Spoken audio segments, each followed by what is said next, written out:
बिस्मिल्लाहिर्रहमानिर्रहीम। अस्सलाम वालेकुम अज़ीज़ तुलबा, मेरा नाम रईस अहमद है। मैं आपका दोहम जमात रियाजी का उस्ताद हूँ। पिछले लेक्चर के अंदर हमने निस्बत से मुतालिक तीसरी और चौथी मिसाल को हल किया और साथ ही हमने उनसे मुतालिक छठा और सातवां सवाल हल किया था मश्क नंबर 3.1 का। आइए अब हम तनासुब की तारीफ़ करते हैं, उनसे मुतालिक मिसालें हल करते हैं और मश्क नंबर 3.1 उससे उसके अगले सवालात हल करते हैं। तो बढ़ते हैं हम वाइट बोर्ड की जानिब। तीसरे यूनिट के अंदर बेटा जी आज हम तनासुब इसकी तारीफ करते हैं, इंग्लिश में जिसे हम प्रोपोर्शन कहते हैं। बेटा जी अगर हमें दो निस्बतें दी गई हैं, बयान करदा निस्बतें, उन निस्बतों में बराबरी का जो ताल्लुक है उसे हम तनासुब का नाम देते हैं। आइए अब हम इसकी तारीफ लिखते हैं। तनासुब बयान करदा दो निस्बतों की बराबरी को जाहिर करता है, या हम यहाँ पे ये भी लिख सकते हैं दो निस्बतों में बराबरी के ताल्लुक को भी तनासुब कहते हैं। तनासुब हम दो तरह से इसकी तारीफ कर सकते हैं। तनासुब बयान करदा दो निस्बतों की बराबरी को जाहिर करता है, या फिर दो निस्बतों में बराबरी के ताल्लुक को भी हम तनासुब कहते हैं। बेटा जी अगर हमारे पास दो निस्बतें हों, ए निस्बत बी और सी निस्बत डी, ये बराबर हों, तो हम इनको ए निस्बत बी बराबर है सी निस्बत डी लिख सकते हैं। अब यहाँ पे चार रकमें हैं, पहली रकम ए, फिर बी, फिर सी, फिर डी, चार मिकदारें। अब जो पहली और आखिरी मिकदार है ए और डी, इन्हें हम क्या कहेंगे? इन्हें हम तरफैन कहते हैं क्योंकि ये अतराफ में है, और जो वस्त में है उन्हें हम वस्तैन कहते हैं। तो बेटा जी हमने निस्बत लिखी ए निस्बत बी बराबर है सी निस्बत डी। इसमें पहली रकम और आखिरी रकम जो है ए और डी, ये अतराफ की रकमें हैं तो इन्हें हम तरफैन कहेंगे, और जो दरमियान में जो वस्त में रकमें आ रही हैं बी और सी, इन्हें हम वस्तैन कहते हैं। आइए अब हम देखते हैं इसे अलामती तौर पे किस तरह से हम लिखते हैं। बेटा किसी भी तनासुब को अलामती तौर पर हम इस तरह से लिख सकते हैं। जो दरमियान में चार नुक्ते दिए गए हैं, ए निस्बत बी, तनासुब सी निस्बत डी। अगर हम यहाँ पे तनासुब ना लिखें तो हम यहाँ पे तनासुब की जगह पे लिखेंगे बराबर, बराबर की अलामत। हम यहाँ पे लिखेंगे ए निस्बत बी, ये बराबर होगा सी निस्बत डी के। या फिर अगर हम इसे एक कसरी हालत में लिखें तो हम यहाँ पे लिख सकते हैं ए बटा बी, ये बराबर होगा सी बटा डी के। या फिर अगर हम इसे ज़रब चिले पाई करें तो ए को डी से अगर हम ए को डी से ज़रब करते हैं तो हम यहाँ पे लिख सकते हैं ए डी बराबर होगा बी को सी से ज़रब करें बी सी के। आइए अब हम वो सवालात हल करते हैं जिसमें तनासुब का इस्तेमाल है। मिसाल नंबर 5, सवाल के अंदर कहा गया है एक्स मालूम कीजिए अगर एक्स किलोग्राम निस्बत 20 किलोग्राम, तनासुब 90 मीटर निस्बत 60 मीटर। पहली निस्बत भी दो एक जैसी इकाइयों के दरमियान है, अगली निस्बत भी एक जैसी इकाइयों के दरमियान है, तो हमने यहाँ पे नामालूम रकम को मालूम करना है। तो हम यहाँ पे क्या करेंगे? हम यहाँ पे लिखते हैं जो हमें सवाल दिया गया है, पहले हम वही लिख लेते हैं। सवाल अगर हम यहाँ पे लिखें तो सवाल है 60 मीटर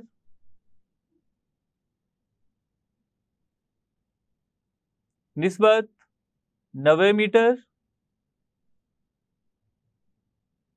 फिर तनासुब 20 किलोग्राम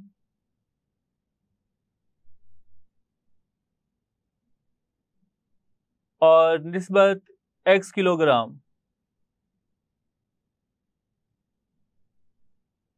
क्योंकि बेटा जी हम तनासुब मालूम करना चाहते हैं तो हम यहाँ पे इनकी इकाइयाँ हटा देंगे।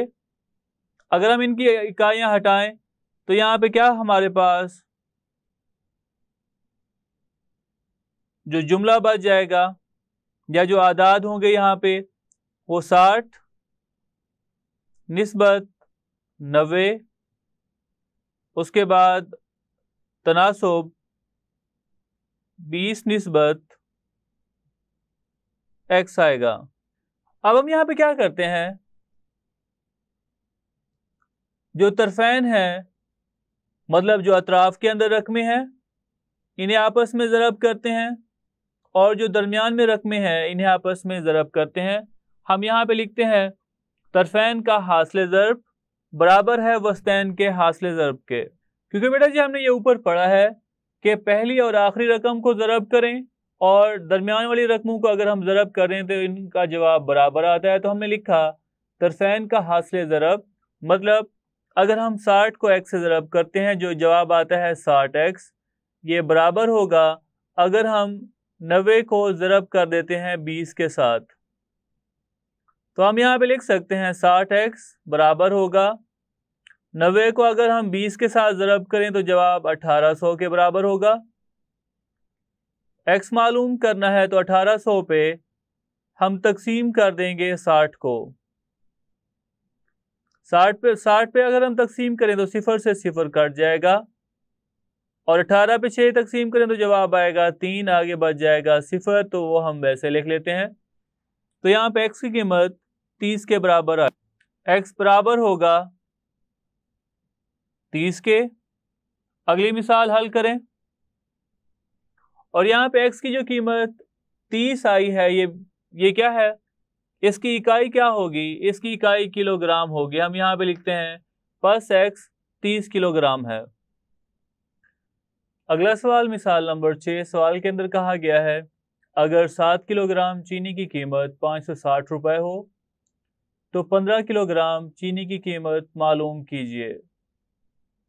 अब यहाँ पे हमें 7 किलोग्राम की कीमत 560 दी गई है, 15 किलोग्राम चीनी की कीमत हमने मालूम करनी है। हम फर्ज कर लेते हैं क्योंकि हमने 15 किलोग्राम चीनी की कीमत मालूम करनी है। मालूम करने के लिए हमें इसे तनासुब की शक्ल में लिखना होगा, तो हम फर्ज कर लेते हैं 15 किलोग्राम चीनी की कीमत x है।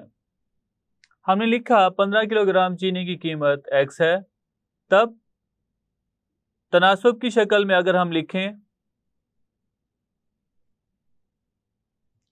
तब अगर तनासुब में लिखें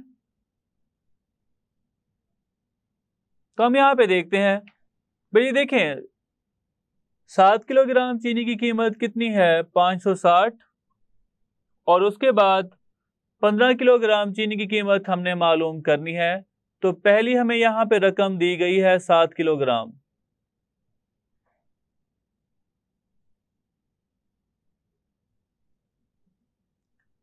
सात किलोग्राम, उसके बाद है 15 किलोग्राम,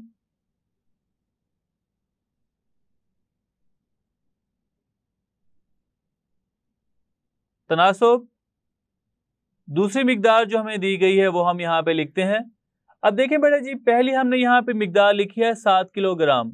7 किलोग्राम की कीमत कितनी हमें दी गई है जी, बिल्कुल वो है 560 रुपए।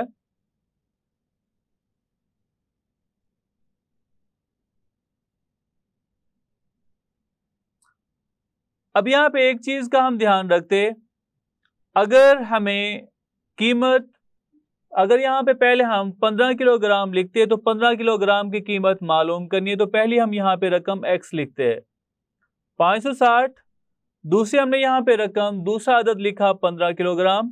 15 किलोग्राम की कीमत मालूम करनी है और उसकी कीमत हमने x फर्ज की है, तो हम यहाँ पे लिख लेते हैं x रुपए। अब बेटा जी हम क्या करते हैं, इसे यहाँ पे इसकी इकाइयां हटाते हैं, तो हम यहाँ पे इसे लिख सकते हैं 7 निस्बत 15 और तनासुब को हम बराबरी की अलामत से जाहिर कर सकते हैं 560 निस्बत x के।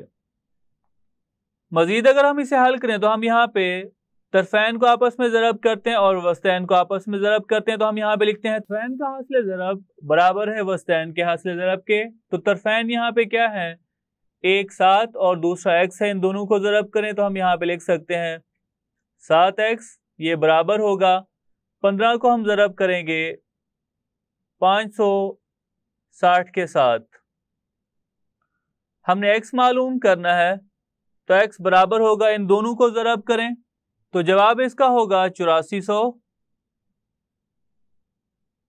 बटा 7।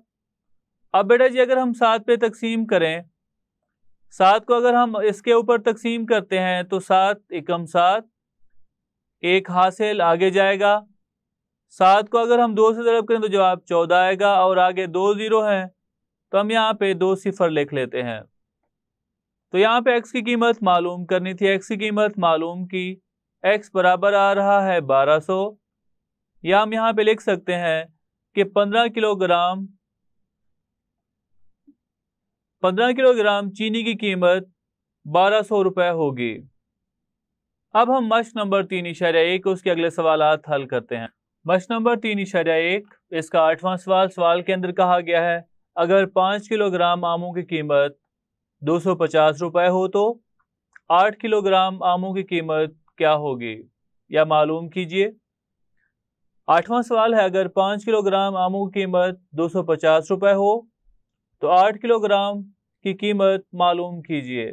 आइए अब हम इसे हल करते हैं। सबसे पहले हम फर्ज करते हैं, क्योंकि 8 किलोग्राम आमों की कीमत हमने मालूम करनी है, तो सबसे पहले हम ये फर्ज कर लेते हैं कि 8 किलोग्राम आमों की कीमत x है।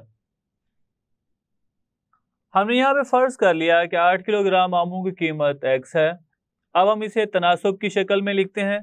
तनासुब की शक्ल में लिखें तो हम यहाँ पे देख सकते हैं, पहले हमें दिए गए हैं 5 किलोग्राम, हम यहाँ पे लिख लेते हैं आमों की मिकदार वो है 5 किलोग्राम। बाद में हमें जो आम दिए गए हैं जिनकी कीमत मालूम करना है वो है 8 किलोग्राम।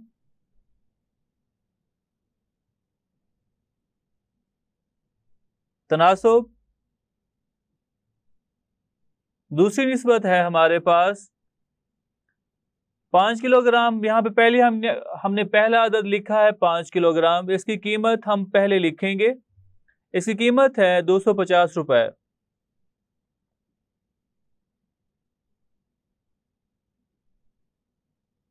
आठ किलोग्राम आमों की कीमत कितना है वो हमने फर्ज कर ली है x, तो हम यहाँ पे लिख लेते हैं निस्बत, उसकी कीमत जो है वो x रुपए है।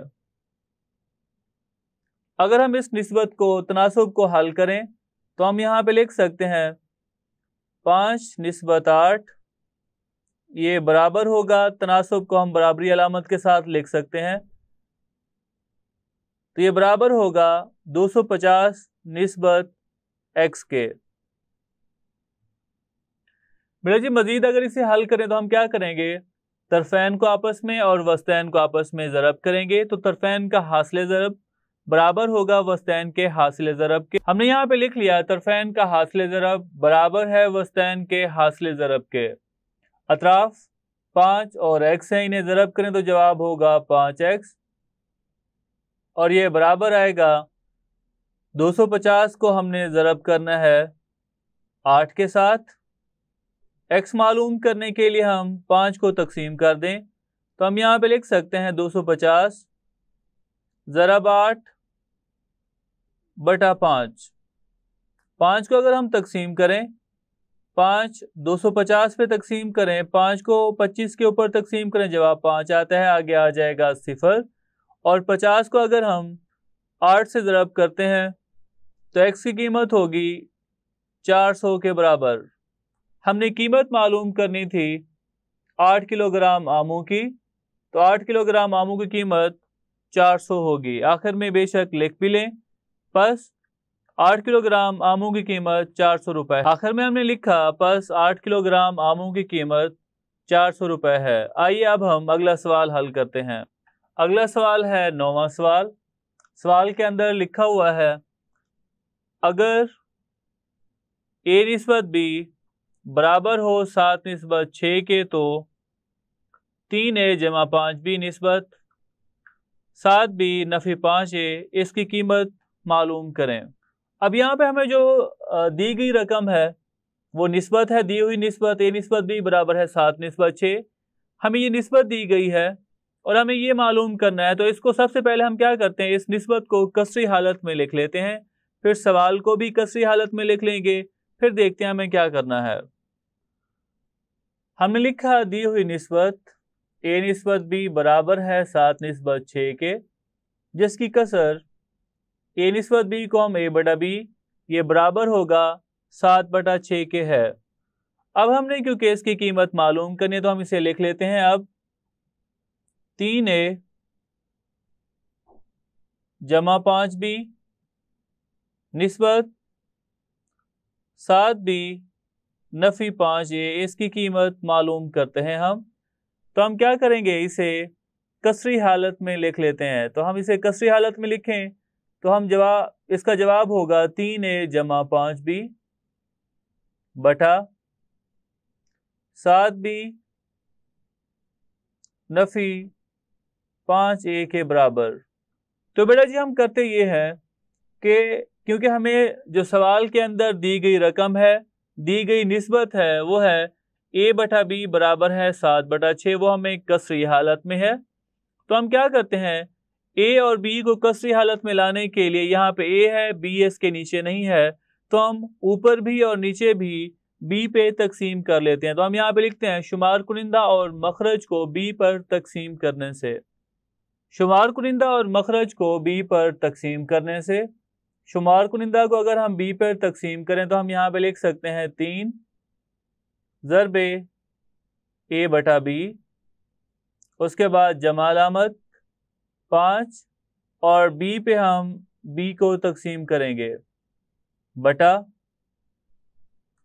7, b के ऊपर b को तकसीम करेंगे, फिर नफी 5 a के ऊपर b को तकसीम करते हैं। तो यहाँ पे b के ऊपर b अगर हम तकसीम करें तो जवाब 1, b से b यहाँ पे भी कट जाएगा, तो इसका जवाब होगा बराबर है 3 ज़रब a बटा b। a बटा b की हम कीमत दर्ज करते हैं जो कि कितनी है, जो कि 7 बटा 6 है,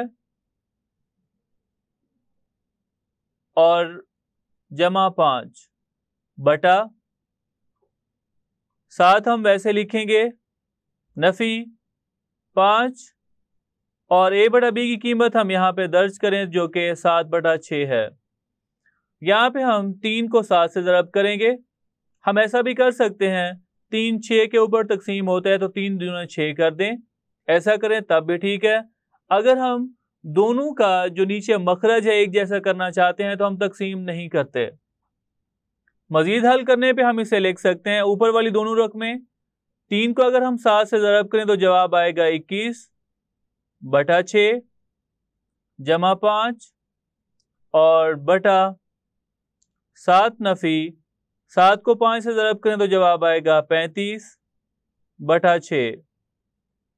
ऊपर और नीचे अगर हम ज़ुज़ाफ़े अकल लें तो ऊपर ज़ुज़ाफ़े अकल 6 के बराबर होगा और नीचे भी ज़ुज़ाफ़े अकल 6 के ही बराबर होगा। पहले ऊपर वाली कसरों को हल कर लेते हैं। 6 और 1 अगर इसका ज़ुज़ाफ़े अकल लें तो जवाब 6 आया। 6 को 6 पे तकसीम करें जवाब आएगा 1, 1 को 21 से ज़रब करें तो जवाब 21 होगा। फिर जमा अलामत 1 को 6 पे तकसीम करें जवाब 6 आएगा, 6 को 5 से ज़रब करें तो जवाब होगा 30 के बराबर। फिर दूसरी कसर को हल करें, 7 के बटे में कोई रकम नहीं है तो यहाँ पे 1 लिखते हैं। 1 और 6 इसका ज़ुज़ाफ़े अकल 6 होगा। 1 को 6 पे तकसीम करें तो जवाब कितना होगा, जी बिल्कुल जवाब 6 होगा। 6 को 7 से ज़रब करें तो जवाब होगा 42 के बराबर। नफी 6 पे तकसीम करें तो जवाब होगा 1, 1 को 35 से ज़रब करें तो जवाब 35 के बराबर होगा।